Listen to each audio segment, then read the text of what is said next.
We are the Thunderbolts! Can't call ourselves that. God, thank you. So that's what the asterisk is for. Thunderbolts is a worthy outing for some of the MCU's unsung heroes, but just like the film's sort of not really antagonist, the Sentry, it has both a dark half and a light half. One of them actually pretty great. I'm Clint Gage, and this is my review of Thunderbolts.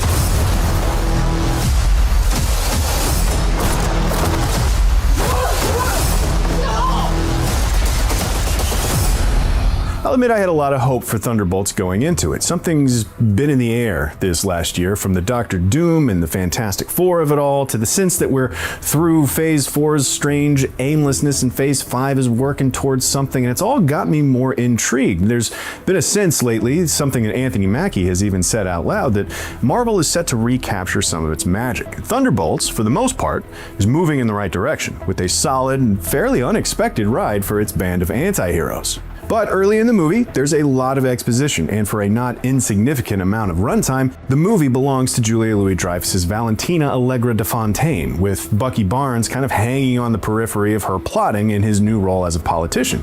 Now, more than anything, this early section of the movie had me wondering at what point it was decided to make the Winter Soldier a congressman, and if it was just kind of because one of the titular Thunderbolts should be around for all this early shoe leather. Once it gets properly moving, though, one of the things I like most about Thunderbolts is actually one of the things I like most about Infinity War and Endgame. Combinations of characters who've never met, but make for an interesting dynamic. Think of a whole movie built around moments like War Machine and Nebula bonding over the fact that they've both been put back together with mechanical appendages.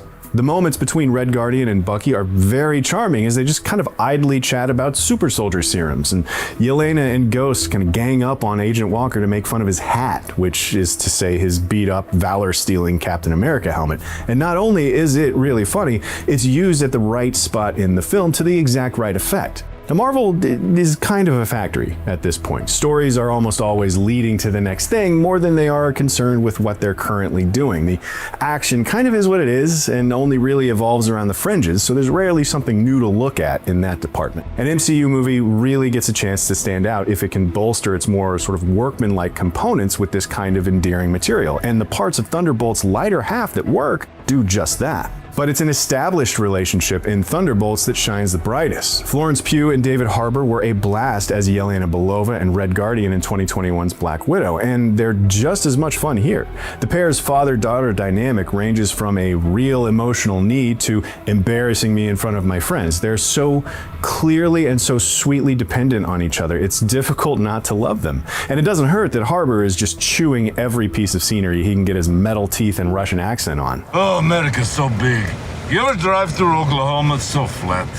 But for all these quality interactions between 2 or 3 Thunderbolts at a time, the team never quite gels as a whole. Director Jake Schreier and screenwriters Eric Pearson and Joanna Kahlo are aiming for a non-stop, snappy back and forth in the Guardians of the Galaxy mold, but their main characters don't live in that energy for nearly as long as they're meant to, or more importantly, as long as they need to. Because while Yelena and pals are cracking wise, Thunderbolts' gloomier half is lurking just out of sight and ready to effectively bum you out. I'm not saying that as a bad thing.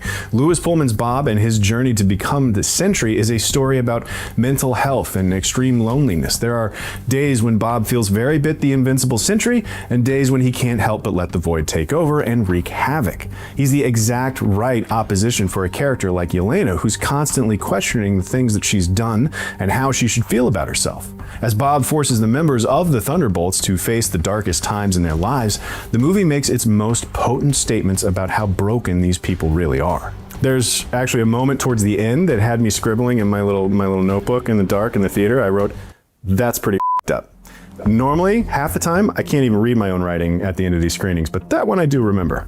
But this, again, is where Thunderbolts is really at its best. It's where the craft of the filmmaking team is on full display as well. Schreier has a bunch of darkly funny stuff on his resume, some of which even leans darker than funny. But my favorite member of the behind-the-scenes team is cinematographer Andrew Draws Palermo. He shot both The Green Knight and A Ghost Story, 2 movies from David Lowery with very specific visuals speaking to a character's weaknesses and fears. Just look at how he shoots the one-against-many hallway fight in the film's opening sequence. This is one of the most basic staples of superhero fight choreography, right? We see it all the time, but this time we see it from overhead with stark black and white shadows stretched all the way across the frame. Even bearing in mind that, again, Marvel films can only sort of modulate their style of action and never completely reinvent it, this is some gorgeous imagery, and it speaks to the isolation Yelena is dealing with throughout the film. This is all to say that Thunderbolts truly excels with its darker, more upsetting subject matter and themes. And because these lows work so well, the highs that don't quite have the energy they're aiming for seem that much less high by comparison. And for me, it made the movie overall feel like kind of a bummer.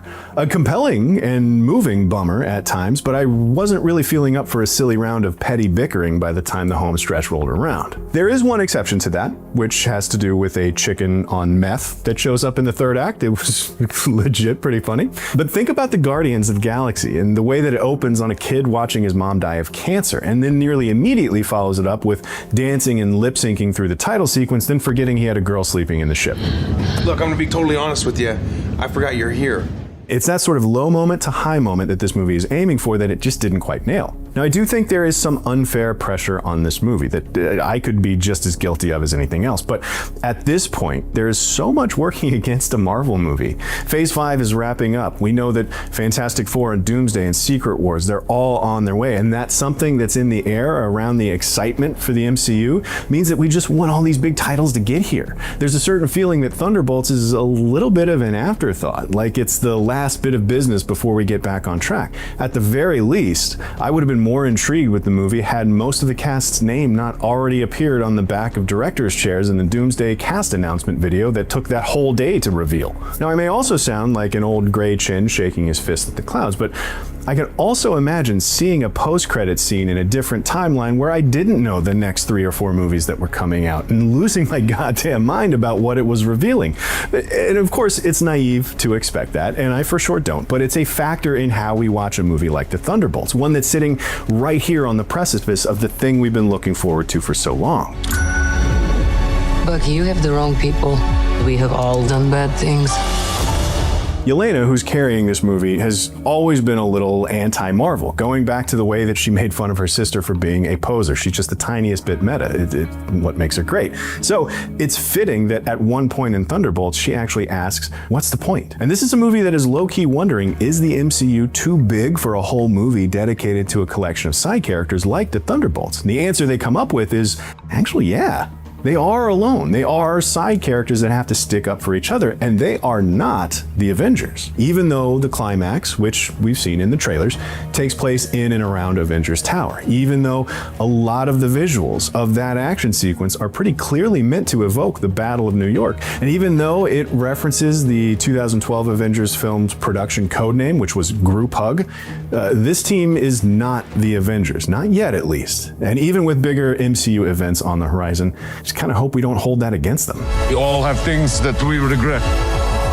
But I have so many. Thunderbolts is the most solid the sacred timeline has felt in a little while, providing an adventure befitting of its overlooked title characters. And while it very capably dabbles in a darker tone, touching on the mental health of heroes and villains alike, the filmmakers struggle to balance that dabbling with a snappy comedic energy. While the movie as a whole left me feeling like it was kind of a downer on the balance, it's at least the good kind of downer, filled with characters that I am looking forward to seeing again. That's not good. Well, there you go. That is my review of Thunderbolts. It was good.